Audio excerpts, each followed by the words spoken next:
Selamat pagi. Assalamualaikum warahmatullahi wabarakatuh. Salam sejahtera buat kita semua. Mahasiswaku yang saya cintai, kita berjumpa lagi di perkuliahan pengantar ekonomi mikro. Bagaimana kabarnya? Mari kita mulai pelajaran kita hari ini dengan berdoa, menjadikan disyukur kehadirat Tuhan yang Maha Kuasa karena kita masih diberi kesempatan untuk menuntut ilmu. Berdoa menurut agama dan keyakinan kita masing-masing. Berdoa mulai.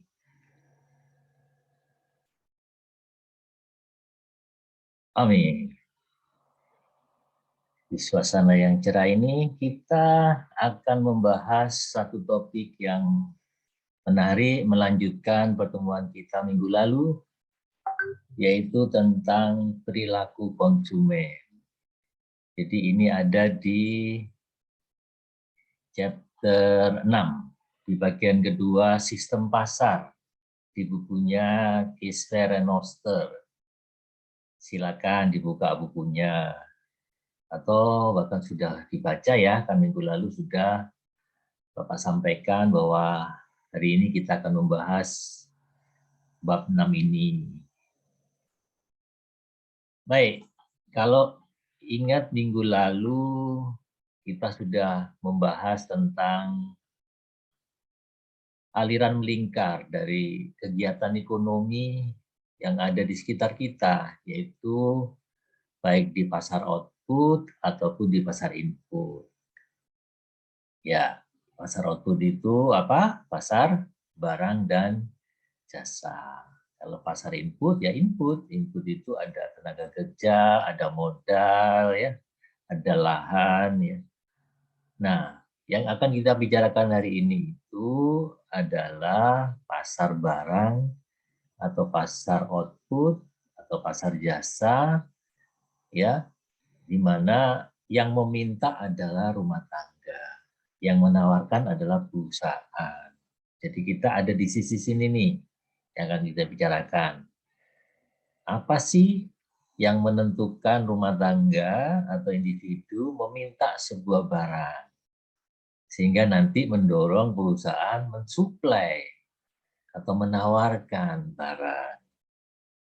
Ya, jadi ini kita pelajari bagian demi bagian ya, supaya nanti kita paham secara keseluruhannya seperti apa nanti di akhir perkuliahan pengantar ekonomi mikro ini, saudara semua akan bisa paham lebih menyeluruh, gitu ya. Nah, hari ini kita akan khusus membahas tentang faktor-faktor atau determinan apa sih yang menentukan permintaan rumah tangga. Apa sih yang menentukan saya membeli baju, atau saya ketika membeli sepatu, saya ketika membeli tas, atau saudara ketika memilih kuliah di kampus ini, apa yang menentukan? Nah, case Vera Noster menjelaskan bahwa ada beberapa faktor yang mempengaruhi kuantitas atau jumlah barang dan jasa tertentu yang diminta oleh seorang individu atau seorang rumah tangga. Nah, mari kita telusuri. Betulkah, benarkah, sambil mengkonfirmasi ya yang disampaikan Kees Verenoter ini make sense atau masuk akal atau tidak gitu ya. Kees Verenoter mengatakan bahwa faktor pertama yang mempengaruhi seseorang membeli barang adalah harganya. Itu enggak? Ketika kita membeli sesuatu, kita yang pertama kali kita tanya adalah harganya. Betul enggak? Nah, betul ya. Jadi memang harga adalah faktor pertama yang diperhitungkan ketika seorang konsumen ingin membeli sebuah barang. Intinya kalau kita datang ke toko, mau membeli baju, misalkan di mall itu, setelah kita tertarik sama satu baju, misalkan, kita pasti memutar price tag-nya, kalau price tag-nya dihadapkan di dalam, untuk lihat harganya. Betul, jadi harga adalah faktor yang pertama. Yang kedua adalah pendapatan. uang yang kita miliki, ya, yaitu pendapatan yang tersedia yang dimiliki oleh rumah tangga atau individu itu. Nah, jadi itu adalah faktor kedua. Baik, setelah kita lihat harganya, kita lihat dompet kita. Nah, gitu maksudnya ya. Yang ketiga adalah kekayaan. Ya, jumlah kekayaan, jumlah akumulasi kekayaan tepatnya yang dimiliki oleh rumah tangga. Ya, jadi sebenarnya kekayaan itu adalah akumulasi dari pendapatan. Ya, itu mempengaruhi permintaan seseorang terhadap barang atau jasa. Itu yang ketiga. Yang keempat adalah harga dari barang yang lain. Ya, harga dari barang yang lain itu bisa harga barang lain itu yang sifatnya substitusi, yang bisa menggantikan barang atau jasa yang sedang kita inginkan itu, ya, mereknya yang lain, atau tokonya yang lain, atau warnanya yang lain, itu harganya berapa, baru kita banding-bandingkan. Ya, karena dia merupakan substitusi. Bisa juga pelengkapnya, misalkan kita beli sepatu, ya, kita lihat harga kaos kakinya berapa, itu mempengaruhi. Ya, kadang-kadang kita mau beli kaos kaki itu karena harga sepatu lagi diskon. Awalnya kita nggak pingin nih beli kaos kaki, tapi karena harga sepatu diskon, sehingga karena sepatu itu, kaos kaki itu dipakainya kan pasti sama sepatu. Ya, maka turunnya harga sepatu membuat permintaan terhadap kaos kaki jadi naik. Tuh. Yang kelima, selera dan preferensi. Nah, itu juga mempengaruhi permintaan seseorang. Ya, kalau memang sudah seleranya barang itu atau merek itu, maka kadang-kadang nggak penting lagi harga, nggak penting lagi income, nggak penting yang lain-lain, kalau udah selera ya, atau preferensi ya.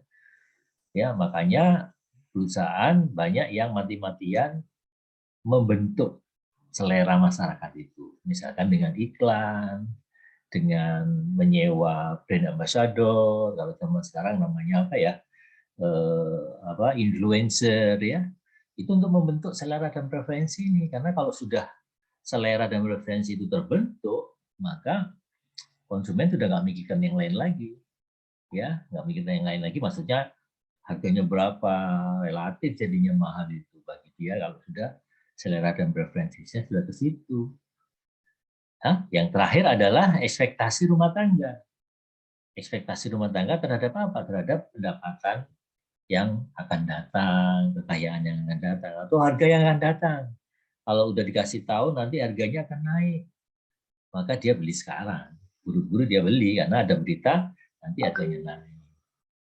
Ya, atau mungkin sekarang bagi dia mahal barang itu, tapi kalau sudah ada berita nanti bulan depan atau 2 bulan lagi ada kenaikan gaji dari perusahaan tempat dia bekerja, maka itu bisa membuat permintaan direalisasi. Awalnya dia merasa mahal nih. Kalau dengan gajiku sekarang, kalau aku kuliah di kampus ini mahal nih. Tapi karena bulan depan atau tahun depan orang tua ngasih tahu, nggak apa-apa nak kamu kuliah di sini karena bapak mungkin ada berita dari bos bulan depan gajinya naik, saya kira bisa untuk bayar kuliah di tempat kampus ini. Nah, jadi itulah 6 faktor yang menentukan permintaan atau jumlah barang yang diminta oleh seorang rumah tangga. Ya, baik, kita sudah menyelesaikan ya pembahasan tentang topik ini. Kita bisa akhiri dulu, kita akan ketemu di pertemuan yang akan datang. Kalau ada pertanyaan, silakan kita lanjutkan di media yang lain, media komunikasi kita, ya. Bisa di Line, bisa di WhatsApp, ya. Karena keterbatasan waktu, kita bisa akhiri. Semoga apa yang kita bicarakan bermanfaat. Kita ketemu di lain waktu. Salam sehat. Terima kasih. Selamat pagi.